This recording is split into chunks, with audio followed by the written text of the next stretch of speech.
things are needed, or indeed only one, and his name is Christ Jesus. There are so many people that are suffering in this world, and personally, the request to be added to my daily prayer list seems to grow exponentially. Many here this day, I'm sure, know people that are suffering. And as the body of Christ, when one suffers, we all suffer. To some degree, that is. But there is one young person that I know that was hit with some rather devastating news. You see, what started off as a routine checkup ended with a diagnosis of breast cancer.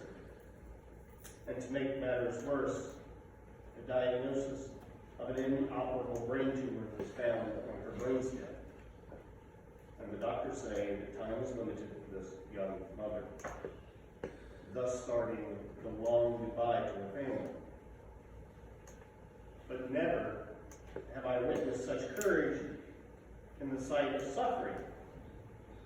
For if you spoke to this person, you would never know of her suffering. Her strength comes from the gratitude of having been given the time that she's been given and her wonderful family. Her faith, her connection to the invisible body of Christ has given her such strength and faith to face whatever tomorrow brings. You see, she lives in the moment. She has chosen what is better, to sit at the feet of Jesus, listening. Now, suffering can be not a terrifying enigma in our eyes, but something very precious. It sounds strange, I know, but it can be considered precious since it is the instrument God chose to redeem us. And we can make our sufferings serve in the cause of Christ's passion. The passion of Christ then is continued in the members of his body, the church. You see, this fits in with the truth that the church is, in a real, though mystical sense, Christ himself. Now, St. Paul the Apostle, he looked down at his prison bonds. His sufferings were in union with those of Christ. They served as the vehicle for conveying the gospel to the hearts and souls of humanity. And in this way, they bring completeness to the passion in a very external way. It becomes faith in action. Now, don't get me wrong. Christ's passion is complete, infinite in its atoning power. And to this power, neither St. Paul nor anyone else could add anything.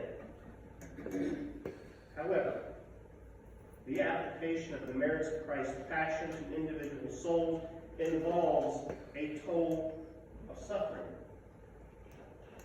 especially on the part of those chosen by Christ as his ministers, as we see in St. Paul. Today we see examples of this. Mike and I were speaking before Mass. One priest gets pushed off the stage. And yet, another story I saw where a priest was stabbed on the altar of God. But suffering merely as such, does not sanctify. It did not sanctify the bad thief. The wicked in hell suffer, but they're not made holy. The only suffering that sanctifies is suffering patiently borne for God. Suffering accepted in obedience to God's will. Suffering hallowed by the obedience of him who was made obedient even to the death of the cross. It is said, the obedience of comfort is good, but the obedience of suffering is heroic. and God requires it, sooner or later, of everyone. As the work of Orchard and E.F. Sutcliffe explains, you may be gold, but you must be stamped with the cross to pass as current coin for heaven. Now, it is interesting that our readings today reveal that Abraham and Sarah had heavenly visitors that shared the good news of a son. In fact, one could even see an allusion to the Holy Trinity with the three visitors. When we read the story of Mary and Martha, we see another heavenly visitor. The one born before all ages comes to visit, the Son of God. He also will be sharing good news. Now, the law of hospitality insisted on in the East would give care to unexpected guests. And we see this in both illustrations. However, the question arises, what is the lesson to be extracted? Is the contemplative life somehow superior to the life of service? Well, we need not overthink this. For the banter between Martha and Jesus is one of family. She's doing what is expected, and Jesus is answering her somewhat lightheartedly. I am, however, reminded of a few verses.